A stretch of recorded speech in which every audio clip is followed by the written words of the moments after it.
La mémère Peto brailla dans un râle d'outre-tombe. Sa petite gueule était éclatée comme un chou dans un jeu de massacre, le nez brisé, plaqué sur sa joue, un œil explosé et des chicots pendants dans la bouche. Elle rabattit le couperet avec autant de force qu'une guillotine. Et la sœur Marie des Eaux tourna la tête juste à temps. Ce fut sa coiffe qui prit le coup. Mais il se retrouva cloué au sol.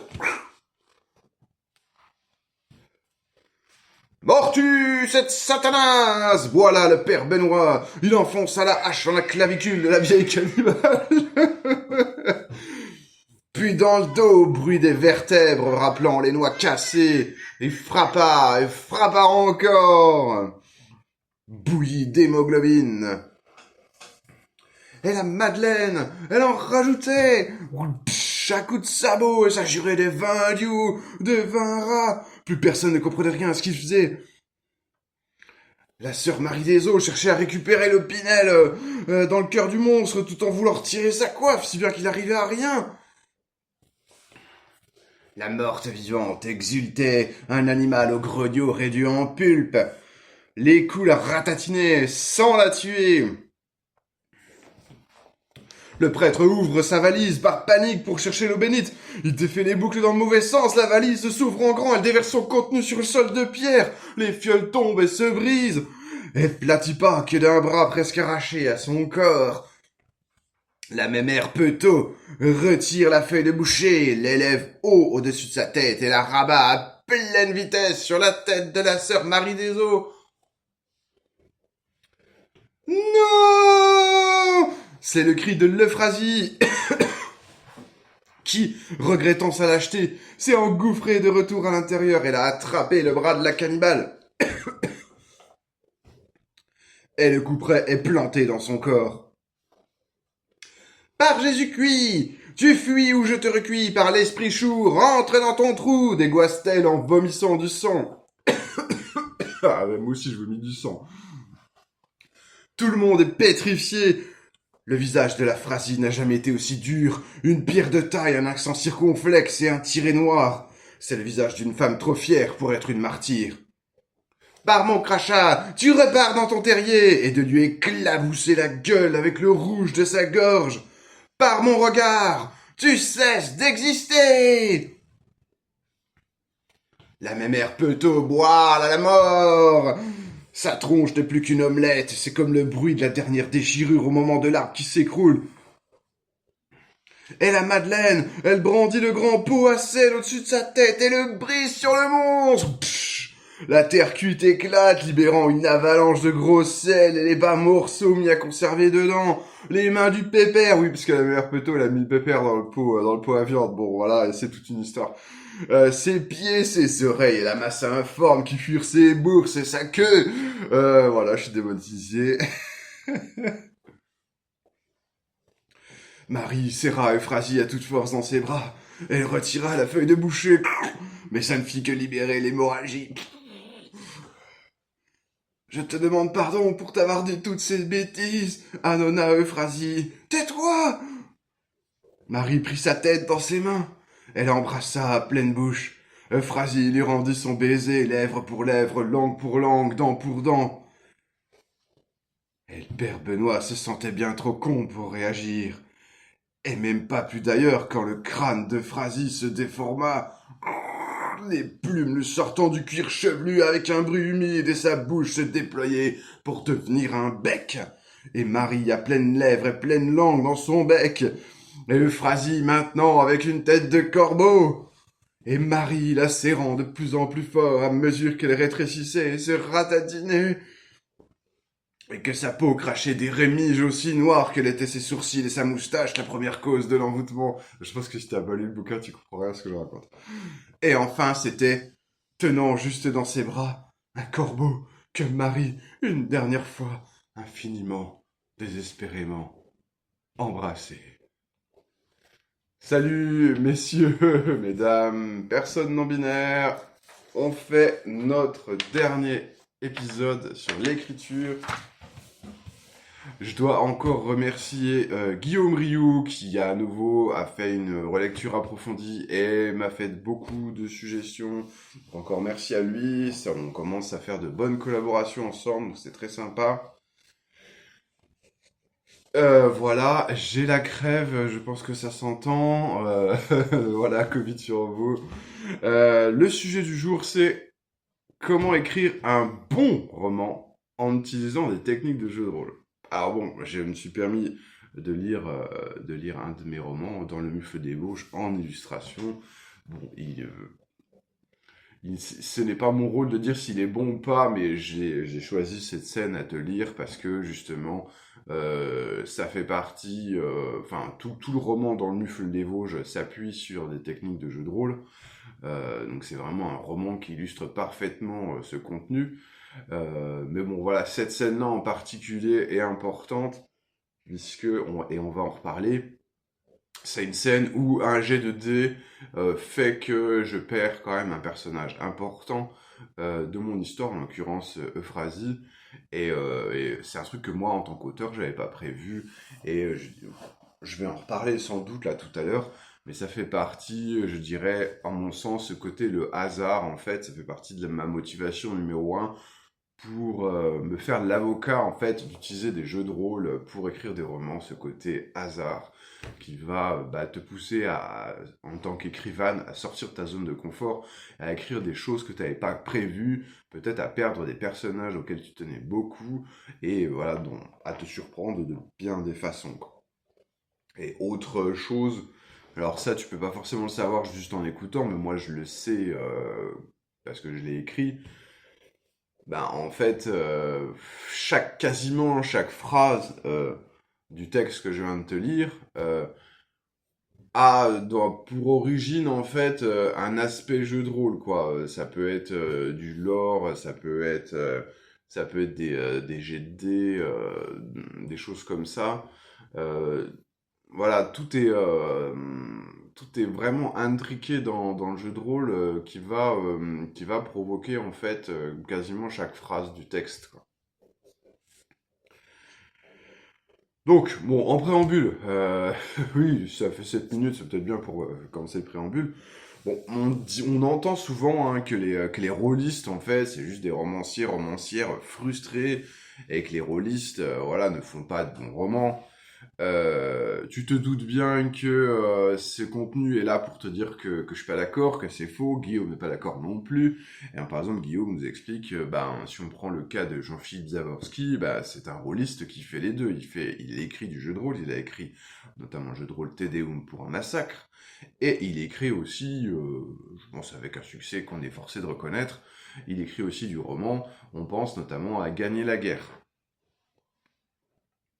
Donc de mon côté, je vais passer rapidement sur tous les romans et séries à succès qui sont inspirés de jeux de rôle. On pourrait citer pêle-mêle The Expanse, Chronique de la guerre de Lodos, enfin il y en a 12, hein, il y en a des patates.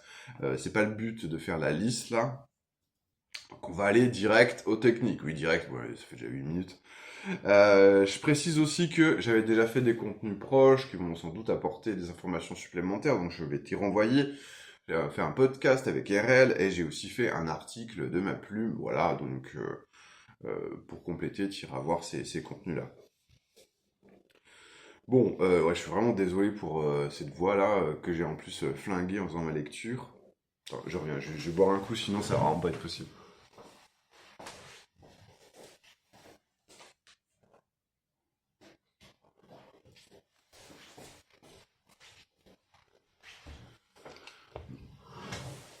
Donc en fait, grosso modo, déjà, avant même de commencer à vraiment utiliser un jeu de rôle pour écrire un roman, on va un peu lister ensemble qu'est-ce que le jeu de rôle nous apprend, la pratique du jeu de rôle va nous apprendre quand il s'agit ensuite de s'attaquer à l'activité romanesque.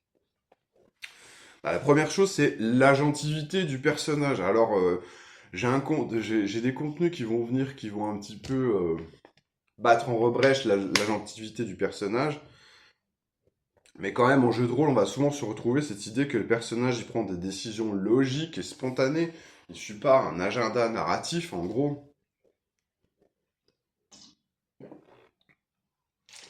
Et c'est en quelque sorte cette autonomie du personnage par rapport à l'histoire qui est, je pense, quelque chose qui est intéressant à récupérer en roman pour sortir en fait du personnage fonction, tout simplement. L'autre aspect intéressant, c'est le récit choral, puisque la pratique, on va dire, majoritaire du jeu de rôle, c'est ce que j'appelle le multi, c'est-à-dire plusieurs personnages, quoi, plusieurs personnages joueurs, quoi. Et donc, en fait, on a cette idée de dialogue à plusieurs, d'enrichissement inattendu à nouveau de la fiction, puisque bah, c'est un récit choral, c'est-à-dire que, voilà, en jeu de rôle, on est ou en multi, hein, je parle pas du solo, mais en multi, eh bien, tout le monde participe à l'histoire, en fait. C'est pas une fiction univoque avec une seule voix. Et donc, ça va enrichir de façon inattendue l'histoire. Et, comme je l'ai dit tout à l'heure, chaque personnage a une véritable volonté autonome qui n'est pas forcément au service d'un agenda narratif. Et ça provoque des choses bah, plus organiques, plus naturelles, plus surprenantes aussi. En jeu de rôle, bah, quand on joue, on a un rapport direct au public et ça peut nous vacciner de certaines grosses ficelles. Alors bon, je prétends pas qu'il y a aucun cliché ou stéréotype dans le jeu de rôle, ce serait vraiment faux. Mais il y a certains quand même clichés et stéréotypes qui sont assez rapidement spotés par tes joueurs et que tu vas être obligé d'abandonner. Donc ça, c'est plutôt une bonne école. Par exemple, le Deus Ex Machina, c'est-à-dire le principe qu'un PNJ super balèze vienne sauver la couenne des PJ quand tout est perdu. Bon, tu le fais une fois, tu le fais deux fois, la troisième fois, on te dit non, c'est fini, quoi, hein. On veut faire l'aventure par nous-mêmes, quoi. Ça veut dire qu'en face, les défis doivent être adaptés à nous. Enfin, en tout cas, voilà, si Gandalf, il vient à chaque fois avec ses foutus aigles là pour dire «Ah, mais c'est bon, allez, bon, je vois que vous galérez. Voilà, bon, voilà, je vous ai laissé un peu patauger pour que vous fassiez vos preuves. Bon, bah, vous avez prouvé une chose, c'est que vous étiez nul. Bon, allez, montez sur les aigles, on passe à la prochaine étape, hein.» Non, bah, non, ça évidemment, on évite en JDR, enfin en théorie. Autre point, j'ai déjà... Et là, pour le coup, c'est vraiment ce qui se passe dans l'extrait que je t'ai lu. C'est que, en théorie, bien sûr, en jeu de rôle, rien n'est sacré. On peut mourir sur un jet de dés, quoi. Surtout, bon, c'est évidemment valable dans les jeux les plus gritty, quoi. Et donc, c'est ça qui est intéressant, c'est qu'on démarre l'histoire avec un casting de personnages, voilà. En fait, on n'est pas certain qu'ils vont tenir jusqu'à la fin. Il va probablement y avoir du renouvellement. Et donc ça peut amener des fictions un peu, tu sais, à la Trône de Fer, quoi, hein, où bah, les personnages, ça va, ça vient, quoi. Il y a beaucoup de personnages importants qui tiendront pas jusqu'à la fin de l'histoire, quoi. Et ouais, en jeu de rôle, vous êtes tous des Boromir en puissance, retenez bien ça. Bon, également, l'avantage qu'on a en jeu de rôle, c'est qu'il y a souvent un arrière-plan, un lore qui est développé, détaillé, et ça permet des explorations transverses du monde. On n'est pas dans un monde en carton-pâte. Euh, et voilà, grosso modo, le jeu de rôle n'est pas centré sur un seul personnage comme le roman l'est assez souvent. On a vraiment une multiplicité de points de vue, on a une profondeur des arrière-plans également que ça on peut laisser transparaître, qu'on peut apprendre à laisser transparaître en roman quoi, une fois qu'on a vu comment ça se passait en JDR quoi. Donc avec Guillaume on a distingué en fait trois options, en fait trois façons de s'inspirer du jeu de rôle pour écrire du roman. Option numéro un, eh ben tout simplement, t'as joué une campagne de jeu de rôle, elle était vraiment géniale, eh ben tu vas la romancer, tu vas en faire un roman. Alors attention, bien sûr, c'est une pratique qui est quand même un petit peu casse-gueule, eh bien parce que en fait, quand tu vas jouer, bah tes joueurs ne cherchent pas la qualité littéraire, quoi, hein. Donc le résultat est pas forcément, voilà, toi t'es parti pour entre guillemets, t'es parti pour proposer une campagne de dark fantasy épique et mature, et en fait, bah, comme les joueurs sont des joueurs, ça finit, c'est la guerre du saucisson, quoi. Bon, bah, est-ce que tu vas pouvoir en faire un roman intéressant? Je te pose la question. Très probablement, tu me répondras oui. Voilà, on veut la guerre du saucisson roman, voilà, Zone Geek, si tu nous écoutes. Euh, c'est vraiment important que ça existe.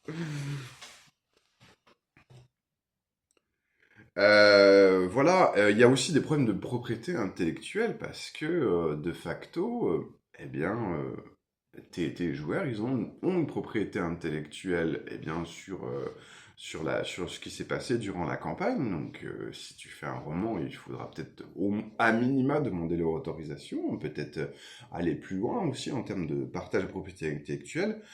Et puis, bah, bien sûr, il y a aussi la question de si tu utilises un jeu du commerce. Bah aussi, on a plein de problèmes de propriété intellectuelle qui se posent, quoi. Donc, est-ce que je pense pas. Bon, en général, ce qui se passe, c'est que les campagnes inspirées de jeux du commerce, en fait, vont limer les numéros de série, quoi. C'est-à-dire que, bon, les choses vont être renommées, un petit peu remaniées, de façon à ce qu'on ne voit pas trop le matériau originel. Après, bien sûr, il y a l'exception notable et finalement assez fréquente, et bien entre guillemets, d'une association avec le jeu, avec l'éditeur du jeu, et puis en fait, grosso modo, enfin, il y a des romans dans tout un tas d'univers de jeux, il y a des romans de Chine, bon, il y a des romans de Donjons et Dragons, en veux-tu, en voilà, des romans Shadowrun, enfin bref. Euh, pour le coup, ces romans, je me suis pas trop penché hein, sur le cas de tous ces romans publiés par des éditeurs de jeux de rôle qui se passent dans les univers de leurs jeux. Je sais pas si c'est des romans en fait qui sont qui sont tirés de campagnes, de parties qui auraient été vraiment jouées, ou si c'est une œuvre d'imagination des auteurs à partir du jeu. Ça, je peux pas te dire. Si toi, tu as des informations là-dessus, bien sûr. L'espace des commentaires, mais t'ouvres chaleureusement les bras. Genre, moi, il y a de la place, hein, voilà. Si t'écris un commentaire, je le verrai parce que j'ai pas beaucoup de commentaires.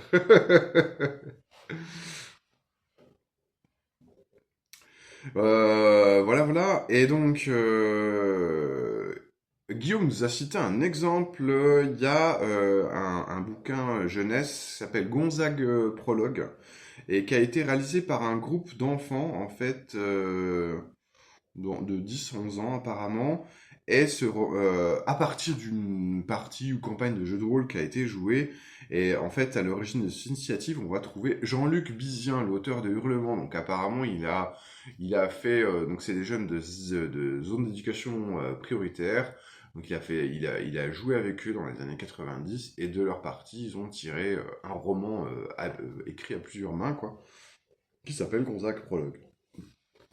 Il est a priori impossible à retrouver maintenant, hein. Ou alors écrit un bouquin, enfin écrit peut-être à la BNF si tu veux l'avoir, mais sinon je pense il est totalement épuisé, quoi. Option numéro 2, c'est d'écrire un roman comme une partie de jeu de rôle solo textuel. C'est-à-dire que tu vas littéralement prendre un jeu de rôle solo et t'en servir pour écrire ta campagne, ou tu vas t'inspirer en fait des méthodes de jeu de rôle solo, quoi. Méthodes de jeu de rôle en général pour écrire, quoi. Mais à la conception, à l'écriture, tu es en solo, tu n'as pas fait de partie de JDR multi pour préparer ton roman. Donc en fait, grosso modo, quels sont les matériaux rôlistes dont je vais pouvoir m'inspirer pour écrire mon roman, quoi, si je fais ça vraiment en solitaire, ce qui a été mon cas par exemple avec dans le MUF des Vosges. Eh bien, il y a les feuilles de personnages. Tu vas commencer par tes personnages principaux. Tu vas créer leurs personnages avec la méthode de création classique. Peut-être même tu peux aller jusqu'à aussi les personnages secondaires, les figurants, les antagonistes, faire leur stat block, tu vois, de PNJ, quoi. Ce dont tu peux aussi t'inspirer, qu'on va trouver dans certains jeux de rôle, ce sont les techniques de world building, donc création de monde, ou les techniques de map making, création de cartes. Donc voilà, ça c'est des choses qui vont te permettre en fait de créer en fait la bible de ton roman, quoi. Ou ça dépend évidemment si tu es plutôt team, tu sais, écrivain architecte ou écrivain jardinier, quoi. Selon que tu es plutôt architecte ou jardinier, ou jardinière. eh bien, tu vas faire ta Bible en avance, architecte, ou tu vas utiliser des éléments de création de Bible à la volée, quoi. C'est-à-dire que bon, le world building, ça peut être un processus permanent. D'ailleurs, je te renvoie à un contenu qui s'appelle la création de monde comme processus permanent. Tu vois, il y a toujours des petits à côté. Il va falloir que tu choisisses aussi un système de jeu que tu vas utiliser pour écrire ton roman. Donc, je dirais que là, tu as plusieurs pôles dans lesquels il va falloir que tu tranches ou pas, parce que tu peux alterner, hein. Par exemple, dans Le Mufle des Vosges, j'ai vraiment j'ai changé presque de jeu à chaque chapitre, hein, et de méthode à chaque chapitre, hein, pour te dire. Donc, soit tu peux prendre un jeu de rôle solo, quoi, et donc utiliser son jeu de rôle solo pour écrire ton roman. Ou tu peux utiliser un jeu de rôle multi. Bon, voilà, après, il faut savoir qu'il y a beaucoup de rôlistes solo qui, de toute façon, utilisent des jeux de rôle multi qui vont retravailler à leurs pattes. Donc, en fait, utiliser un jeu de rôle multi pour écrire un roman, c'est juste l'étape. On rajoute juste une couche à cette idée-là, quoi. Pourquoi utiliser un jeu multi? C'est soit parce que tu trouves pas dans les solos la proposition qui te convient, ou tout simplement parce que tu as envie d'un récit choral. Tu as envie qu'il y ait plusieurs personnages principaux. Et donc, si tu as envie qu'il y ait plusieurs personnages principaux, un jeu de rôle multi sera probablement plus approprié. Et donc, je te mettrai en description notamment le début d'un roman qui s'appelle Momoro que j'ai écrit en me basant sur un jeu multi qui s'appelle Influenza. Après, voilà. Autre choix que tu vas devoir faire, c'est le choix entre un jeu qui est cadré. Par exemple, je pense qu'on peut écrire un très bon roman à partir de ce jeu qui s'appelle Balsam Lake Unmurdered. C'est un jeu où on joue une personne qui enquête sur des crimes nécromantiques qui sont commis en plein cœur des États-Unis. Et on va rencontrer divers témoins, suspects, victimes avec qui on va échanger, voilà, euh, tout en se baladant là, dans une ville de l'Amérique déchue des années 2020. Euh, pourquoi c'est un jeu cadré? C'est un jeu cadré de plusieurs façons. Déjà, il te dit de te limiter à une seule ville. Il y a toute une arborescence en fait. En fait, tu vas faire des tirages qui vont dire bon bah voilà maintenant il se passe ça, il se passe ça. Enfin, il y a un peu il y a un peu une structure narrative qui t'est proposée. Bon, elle est basée sur il y a un peu de hasard quoi, mais bon, grosso modo, t'es quand même un petit peu sur des rails, même s'il y a des embranchements, tout ça, mais voilà, fait même les choix, souvent c'est pas toi qui les fais, c'est juste du hasard, quoi. Donc quand tu faut aller à gauche ou à droite, c'est le hasard qui dit tu vas à gauche ou à droite, c'est pas toi qui décide. Donc bref, t'es quand même pas mal guidé, et en plus de ça, eh bien en fait, cette ville est une sorte de bac à sable avec pas mal de PNJ, je sais plus, on va dire au moins une trentaine de PNJ qui sont déjà écrits en fait. Alors toi, tu peux leur assigner des rôles différents, ça veut dire un peu le hasard qui veut dire que ah bah tu rencontres un PNJ, ça peut être une victime, un témoin, un suspect, et voilà, tire un des PNJ de la liste et ça va être lui quoi. Donc voilà, ça c'est très très cadré. Ça peut être un petit peu embêtant en termes de droit, évidemment. En fait, si tu fais de la fanfiction ou tout simplement si tu demandes la permission de l'auteur, ça va être ok, quoi. Mais si tu veux avoir un résultat qui te ressemble plus, ce jeu-là, il est un petit peu embêtant, dans le sens où il va être vraiment très cadré. Donc, voilà, après tu peux toujours limer les numéros de série, hein, comme j'explique, c'est-à-dire un petit peu refaire les personnages à ta main, changer leur nom, changer certaines de leurs caractéristiques et tout, et ça va le faire, quoi.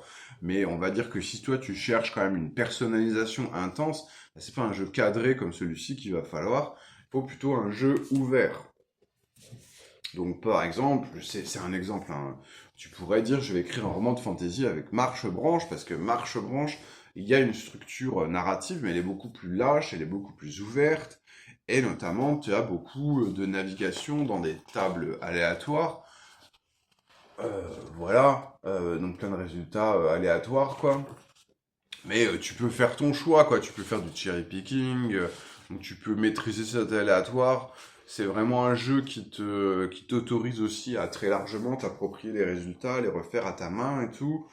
Euh, il y a pas de PNJ nommé, tu vois, des choses comme ça. Il n'y a pas un bac à sable déjà préétabli.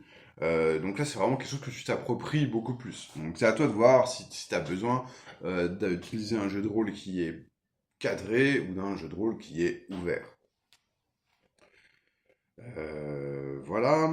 Autre, qu'est-ce que tu veux aussi utiliser dans un jeu de rôle quand tu écris un roman? Bah c'est, moi, je t'invite à utiliser son système de résolution. Ça permet deux choses, le système de résolution. Ça permet en fait que le personnage, il ait des chances de réussite qui sont quand même plus ou moins cohérentes avec son potentiel. Donc ça t'évite en fait que, voilà, ça t'évite que le personnage il fasse des trucs. Ça te permet de garder une cohérence sur le personnage. Euh, mais ça veut aussi dire que le hasard fait que un personnage hyper important pour toi peut mourir. Bon, voilà, dans la partie, l'extrait que je t'ai lu au début, bah, le Phrasi, c'était un personnage qui était important pour moi. Et je pensais qu'on allait faire encore un bout de chemin ensemble. Et puis bon, bah, il y a un moment, les dés étaient jetés, quoi. Et ce personnage, il est mort, quoi. Entre guillemets, ça fait partie de ce que j'ai dû casser pour pouvoir triompher de ce monstre qui était la mémère Peto. Oui, oui, je sais, mes personnages ont des noms absolument cons. Et voilà, donc ça amène cet aléatoire. Guillaume aussi nous explique que le système de résolution, dans son sens peut-être le plus large, va aussi pousser à certains types de comportements, quoi. Je sais pas, bah, si tu joues du vampire, par exemple, t'as quand même un système qui te pousse à devoir chasser, tu vois, et puis tu peux pas non plus contrôler trop la bête, c'est-à-dire que quand tu chasses, bon, tu peux pas dire à chaque fois, oui, mais je prends juste un tout petit peu de sang pour bien garder le contrôle. Non, non, parce que tu dois faire un jet de volonté, et puis des fois, tu te craques, t'aspires totalement ta victime. Ouais, ah non, j'ai aspiré sa crétinité. Voilà, il y a ce côté, voilà, les personnages vont avoir des drives que toi, en tant qu'auteur, t'as pas forcément choisi, qui te sont imposés par le système, tu dois faire avec. Et bah, je pense que c'est une bonne chose, en fait, d'avoir des personnages que tu contrôles vraiment qu'à moitié, parce que ça va t'amener dans des terrains inconnus, ça va donner aussi une originalité à ton texte, ça t'évite aussi que les personnages fassent tous la même chose. Bref, c'est... Et puis tout simplement, ça donne des idées, enfin voilà, en fait, tu sais pas si c'est intéressant que le personnage survive ou pas à la baston, bah tu laisses les dés parler, enfin ça décide à ta place. Donc voilà, utiliser le système de résolution du jeu, pour moi, ça n'a que des avantages. Bon, après, on va se dire les choses pour de vrai. Moi, quand j'écris, des fois, je triche un petit peu avec le système de résolution. J'essaie de le faire le moins possible, mais ça m'arrive. Et donc, par exemple, dans le Mufle des Vosges, il y a un personnage. C'est pas arrivé tout de suite, mais quand même assez rapidement dans l'écriture. Il y a un personnage, c'était la sœur Marie des Eaux. J'ai considéré que c'était un personnage que je voulais amener jusqu'au bout. Que ce serait le fil rouge, en fait, le fil rouge de mon roman. Et donc, en fait, au bout d'un moment, je lui ai mis un totem d'immunité, quoi. Et donc, quand on utilisait les dés, ce personnage-là, il pouvait morfler, se faire blesser vraiment très salement, même handicapé. Enfin, c'est quand même un personnage qui a perdu un œil dans l'histoire, qui a fait une dépression hyper grave, enfin, qui a aussi sombré dans des formes de démence et tout. Donc c'est un personnage que j'ai pas du tout épargné, ou plus exactement souvent que les systèmes de jeu n'a pas du tout épargné.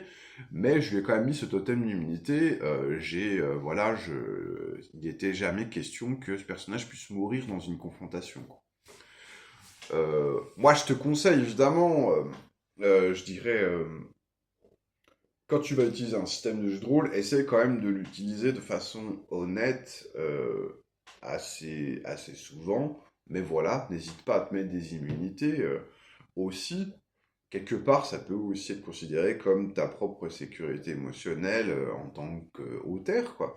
Là, je te renverrai à un texte intéressant qui s'appelle d'Herel, qui s'appelle Je me suis carte Xé, qui explique même dans la pratique du solo, ça peut être intéressant de dire, oh non, mais j'ai ma propre sécurité émotionnelle, et finalement, il y a des choses que j'ai pas envie qu'elles arrivent, même si le système en a décidé, je peux dire non, parce que vraiment, émotionnellement, ou narrativement, je sais pas le gérer, quoi. C'est ok, c'est tout à fait ok. Tout comme c'est ok, en fait, un certain nombre de fois, de ne pas utiliser le système de jeu. C'est-à-dire que, par exemple, dans le Buffle des Vosges, il y a certains chapitres où j'ai fait aucun jet de dés, j'ai même pas recouru du tout au système du moment. Et pourquoi je l'ai fait? Parce que en fait, il y avait déjà suffisamment de choses qui avaient été mises en place par les jets de dés précédents. Il y avait beaucoup de choses à conclure, quoi. Et donc, il y a un moment, bah, je fais un chapitre, voilà, qui conclut tout ça. Euh, et puis, une fois que j'ai épuisé, je peux recourir au système, quoi. Et c'est d'ailleurs quelque chose qu'on fait aussi beaucoup en solo. Il y a beaucoup de solistes qui te diront, ouais, bah, des fois, je suis une demi-heure à jouer sans utiliser le système parce que j'ai ce train des conséquences qu'il faut, voilà, que je laisse courir, ou je suis parti dans une contemplation, ou voilà, je suis dans un moment, je suis inspiré, entre guillemets, les choses me viennent toutes seules et j'ai pas besoin du système. Et un peu, c'est un peu d'ailleurs le principal intérêt d'utiliser un système de jeu de rôle, eh bien quand tu écris un roman, c'est cette idée de détruire l'angoisse de la page blanche. Tu sais pas quoi faire, bah hop, tu prends un système, il va te dire quoi faire, tac tac, et ça te pousse. C'est vraiment très très efficace hein, en la matière hein, de te permettre d'écrire. T'as l'impression que ça vient sans douleur, sans souffrance. Les idées viennent toutes seules. Enfin, elles viennent pas toutes seules en fait, elles viennent d'un livre de jeu quoi. C'est ça qui est vraiment génial. Mais tu peux aussi le considérer comme une béquille. Et puis il y a des fois, bah voilà, t'es lancé, t'as besoin d'un petit coup dans le dos, t'es lancé, et puis voilà, bah sur un chapitre, deux chapitres, après, bah t'es sur ta lancée, tu continues, le bouquin il est posé à côté, t'y touches pas, et c'est ok. Euh, voilà, voilà. Ce que tu peux faire aussi, c'est, bon, alors je l'ai jamais fait, mais je conçois que ça puisse se faire, que ça puisse même être très, très sympa, c'est que tu vas en fait créer un scénario au préalable. Par exemple, tu peux faire un cours scénario en matrice. Bon, je te renvoie au scénario en matrice. Ah oui, tiens, j'ai parlé de page blanche. Évidemment, je te renvoie au contenu. Plus jamais la page blanche. Bien sûr, bien sûr.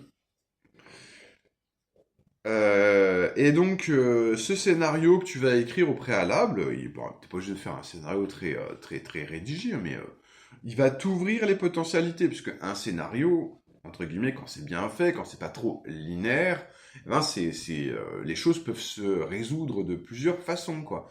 Et donc, je pense que ça peut être une bonne alternative à la pratique, tu sais, d'architecte de dire, bah en fait, plutôt que d'écrire une Bible, je vais écrire un scénario avec, ouais, les choses peuvent se passer comme ci, comme ça, machin. Et une fois que le scénario est écrit, le roman, ça va être la résolution du scénario. Ok, bah comment mes personnages, ils vont se dépatouiller dans ce scénario-là, dans quel ordre ils vont faire les choses, quelles décisions ils vont prendre, quel embranchement ils vont prendre et tout. J'ai ma liste de rencontres aléatoires, lesquelles vont finalement arriver, et ainsi de suite. Ça peut être une façon tout à fait ok de se décrire un roman à partir de jeux de rôle. J'ai parlé un peu des tables aléatoires tout à l'heure. Tu peux aussi te faire une table aléatoire de scène. Alors c'est un peu particulier, c'est plus une pratique inspirée de jeux de rôle vraiment une pratique rôliste. C'est-à-dire que tu penses à des scènes, c'est pas forcément des scènes cruciales dans le déroulement de ton histoire, c'est plutôt des scènes de remplissage, de décorum, tu vois. Tu vas écrire ton pêle-mêle de scènes, de petites idées, tu vois. Et en fait, t'en fais une table aléatoire, tout simplement. Et donc, bah, quand t'es un peu bloqué dans ton histoire et tout, bah, tu tires une scène aléatoire, et puis voilà, tu rajoutes la scène dans ton... et ça relance ton flux. Ça peut être aussi servir en cas de deuxième jet, tu vois. Moi, j'ai tendance à faire des premiers jets, on est quand même beaucoup sur l'histoire principale. Et après, dans le deuxième jet, je vais rajouter un peu bah, voilà, de remplissage qui rendent le monde un peu plus convaincant, des petites scénettes en fait, qui sont totalement annexes, mais qui rajoutent du gras. Et le gras, c'est la vie. On a aussi, ça c'est une technique qui vient du jeu de rôle solo, qui nous est inspiré par le petit Saladin, la liste de Tchekhov. Ça c'est quelque chose qu'utilisent les solistes, mais du coup évidemment, en tant que romancier, romancière, surtout si t'es de team jardinage, tu sais pas à l'avance où tu vas, c'est de tenir à jour ta liste de Tchekhov. C'est-à-dire quoi, grosso modo? Ça veut dire, à chaque fois que tu as amorcé quelque chose, tu as amorcé une piste d'histoire, eh ben, tu l'écris dans ta liste parce que tu sais que ça, c'est des pistes que tu vas devoir conclure ou poursuivre plus tard, quoi. Et donc, bah voilà, très très très très utile, c'est la liste de Tchekhov. Également, tu peux envisager ben, d'utiliser un jeu de rôle, non pas pour écrire en solo, mais pour écrire à plusieurs mains. Par exemple, je t'enverrai un lien vers un roman qui s'appelle Les Passagers du Labyrinthe, qui est en fait une campagne de solo textuel hein, que j'ai joué avec plusieurs personnes, donc à partir d'un système de jeu de rôle textuel qui s'appelle Les Forêts Mentales, et qui est vraiment basé sur ce truc de Keep the Story Moving. Alors si j'y repense, j'essaierai de mettre le lien d'ailleurs vers Keep the Story Moving, qui est un petit guide sur comment faire avancer les choses dans du jeu de rôle textuel et tout. Et ça, c'est vraiment quelque chose bah, qui est, je pense, utile aussi pour l'activité romanesque, cette idée de...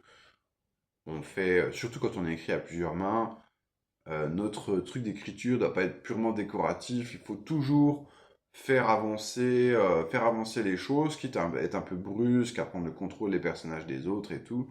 Euh, mais il faut tout le temps, voilà, chaque contribution, quand tu prends la plume, quand c'est à ton tour de prendre la plume dans une écriture à plusieurs mains, tu dois bousculer le statu quo, quoi. C'est pas juste tu fais du remplissage et tout, et tu parles, tu fais de la langue de bois, du vide. Non, non, on bouscule le statu quo et tout, on fait avancer les choses, on bouleverse. Voilà, c'est ça qui est bien.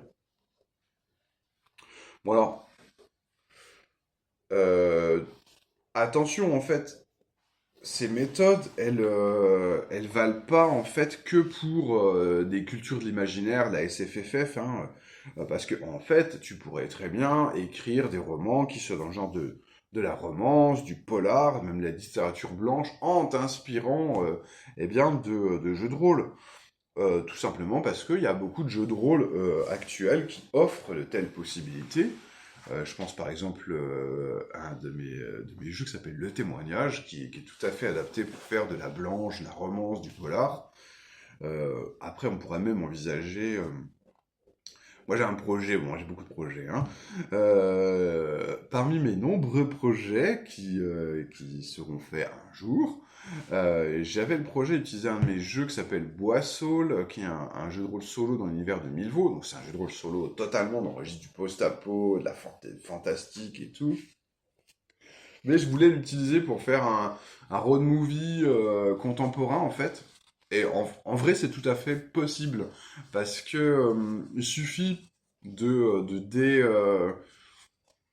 en fait, les choses qui sont ouvertement post-apo, genre, je sais pas, une centrale nucléaire désaffectée, eh ben, je peux remplacer en une usine désaffectée, tu vois, donc pour donner un petit aspect urbex à mon jeu, quoi. Ah bon, malheureusement, des centrales nucléaires désaffectées, il y en a quand même dans la vraie vie. Euh,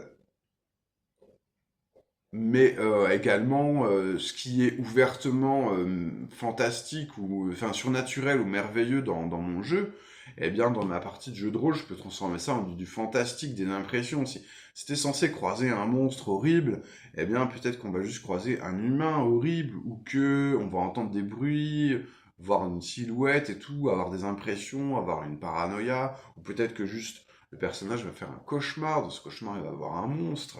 Et donc, il y a pas mal de façons d'utiliser un matériau au départ prévu pour de la culture de l'imaginaire, de l'utiliser pour faire eh bien, de la littérature sans fantastique, enfin, sans surnaturel. C'est absolument possible. Donc, il n'y a pas vraiment de problème. Mais à nouveau, il y a plein, aujourd'hui, il y a plein de jeux. Là, je parlais de road movie. Je sais pas si tu prends Sur la route de Nico le Vif. Je pense que de facto, le jeu, il est absolument prévu pour que tu fasses du road movie sans surnaturel, quoi. Je pense que tu peux. C'est même plutôt. Je crois que en rajouter du surnaturel, c'est même plutôt la pratique annexe, quoi. La pratique première, c'est sans surnaturel, c'est pour faire du contemporain. Je sais pas, moi je pense aux jeux de. Mais tous les jeux de Melville, il y a plein de jeux de Melville qui sont pour faire du contemporain, du drama contemporain, des couleurs de l'amitié, voilà, c'est parfait. Parfait, parfait. Bon, bref. Option numéro 3. En fait, la dernière option, c'est... il y aura beaucoup moins, dans cette dernière option, il y a beaucoup moins d'allers et retours entre roman et écriture, entre jeu de rôle et écriture romanesque. C'est plutôt de l'inspiration lointaine, c'est-à-dire, et plus exact, en fait, grosso modo, c'est tu vas romancer ta campagne de jeu de rôle, ou tu vas t'inspirer d'une campagne que tu as lue, sans forcément la jouer, mais c'est vraiment vu comme un matériau lointain, un matériau d'inspiration qu'on va énormément retravailler. En fait, on va s'inspirer de l'univers, on va s'inspirer des personnages, on va s'inspirer des scènes marquantes, du type d'action qu'il y a, quoi, et on va beaucoup refaire à notre sauce. Guillaume, en fait, nous met en garde concernant la dimension d'improvisation du jeu de rôle. Parce qu'en fait, d'après lui, je suis obligé de l'admettre, le jeu de rôle produit parfois des scènes qui ont une valeur qui est liée à leur contexte d'impro. Euh, mais cette valeur, en fait, mais qui n'ont pas forcément une valeur littéraire, quoi. Euh, et qui vont pas égaler, en fait, ce qu'on pourrait faire avec une écriture qui serait mieux préparée, une écriture qui serait retravaillée. Donc en fait, il faut être attentive au fait que, ah, cette scène dans la campagne, on l'a adorée, mais on l'a adorée pourquoi? On l'a adorée parce qu'elle était littérairement cool, ou parce que c'était un moment de partage entre potes sympa, parce qu'il y avait les bonnes private jokes et tout, les bonnes références, tu vois, juste internes à notre groupe, parce qu'il y avait les expressions faciales qui allaient avec et tout, machin. Euh, parce que machin a dit ce truc d'une façon marrante et tout, mais voilà, est-ce que la fiction produite, elle est vraiment pertinente? Eh ben, ça, il faut se poser la question, et donc il faut pas hésiter à retravailler, en fait. Et peut-être qu'une scène qui était iconique dans ta campagne de JDR, eh ben, tu dois purement et simplement l'acheter à la poubelle pour ton roman, ou en tout cas la retravailler fortement, quoi. Et j'ai lu des romans qui étaient inspirés d'une campagne de jeu de rôle qui ne faisaient pas ce travail-là, qui grosso modo était sur une retranscription vraiment fidèle de la fiction et notamment incorporait des dialogues qui tournaient totalement à vide, quoi. Genre un roman que je citerai pas parce que je veux pas lui faire de la mauvaise pub, c'est pas le but non plus, quoi.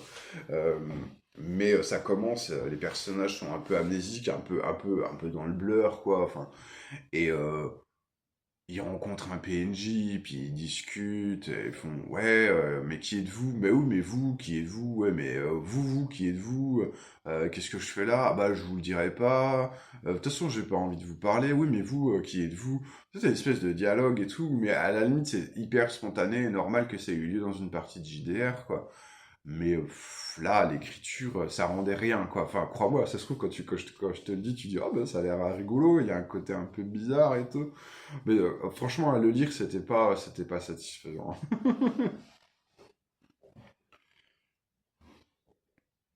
Donc, ça veut dire que globalement, on doit te mettre en garde concernant la dimension orale du jeu de rôle. Il y a pas mal d'infos paraverbales qui vont nuancer la narration au jeu de rôle, qui vont leur donner son intérêt, et cet aspect, il va disparaître à l'écrit. Donc, il faut retravailler. Alors, Guillaume dit, pour obtenir en livre l'effet qui a été obtenu à la table, alors oui, potentiellement, ou pour obtenir un effet qui est littérairement intéressant, quoi. Donc en fait, ça veut dire qu'il y a des choses qu'il faut retrancher. Il y a certains dialogues, certaines scènes, ou tout simplement tout ce qui est méta, tout ce qui est, je sais pas, RP Dinette, quoi. Bon, les personnages passent 2 heures à se ravitailler en ville, quoi. Est-ce qu'il y a un intérêt de laisser ça dans le roman, quoi? Ou est-ce que ça peut pas être résumé à 2 phrases? Une fois arrivé à Bourg-Châtaigne, il se rééquipèrent en armes fraîches, voilà, et tac, c'est pas. On enchaîne, quoi. Peut-être que tout le monde était heureux de faire du RP Dinette pendant 2 heures, mais est-ce qu'on est heureux de lire la liste de courses de Chacnard le barbare? Non, non, non, non. Donc il y a des choses à enlever et il y a des choses à rajouter, hein, parce que euh, parce que voilà, en jeu de rôle, des fois, une scène dite avec des mots très simples est magnifiée par le fait que tout le monde a le contexte en tête, par le non-verbal, par tout un tas de choses, ou même un truc tout bête en fait, c'est-à-dire un combat épique et tout, machin fait un succès critique, et en fait, des fois, juste, ça appelle ça la narration par la mécanique. Juste le dé fait un vin naturel et tout le monde fait là. Oh waouh! Ouah, c'est fou et tout.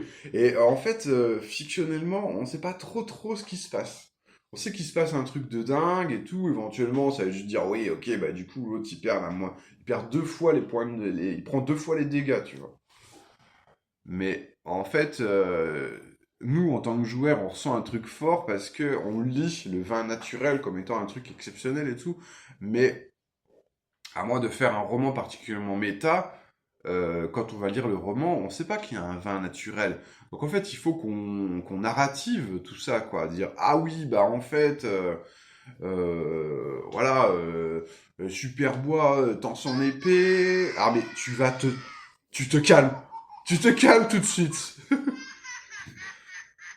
Superbois, tu vois, tend son épée et tout, il a vraiment peur et tout, mais il sait qu'il doit prouver sa valeur auprès de ses camarades et tout. Il les regarde et l'espace d'un instant, il se dit que c'est peut-être le dernier instant où il les voit en vie. Et tant pis, il y va, l'épée brandie, et il ferme les yeux, il veut même pas savoir ce qui va se passer, vers le dragon et tout, il y va. Et en fait, il trébuche comme une merde. Mais est-ce que Bois, déesse des lapins crétins, a entendu sa prière muette, voilà, sans faire exprès de toute sa vitesse et tout, euh, tu vois, propulsé par sa chute, eh bien, il plante son épée dans le chanfrein du dragon, comme ça, paf, entre les deux yeux, juste entre deux défauts de l'écaille, et le dragon meurt dans un hurlement acide. Et là, enfin, tout le monde se tait l'espace d'un instant. Les gens sont muets, ils disent mais qu'est-ce qui s'est passé? Mais est-ce que vraiment ce que je vois est vrai? Est-ce que vraiment le nulos du groupe vient de one shot un dragon légendaire et tout? Et voilà, ça cet instant, il restera gravé. Les rhapsodes en parleront pendant des générations, ils parleront de super bois. Eh bien voilà, sur ces bonnes paroles, je te laisse. Je te fais pas de bisous parce que j'ai la crève, mais le cœur y est et tout. Je t'envoie des égrégores positives et on se dit à la prochaine. On va démarrer une nouvelle série et cette fois-ci, on va parler des scènes de jeux de rôle. C'est un sujet qui me tient vraiment vraiment à cœur. Je te promets qu'on va parler de choses vraiment hyper intéressantes. Donc surtout, abonne-toi, mets la cloche et puis envoie-moi des bonnes vibrations. À la prochaine, ciao!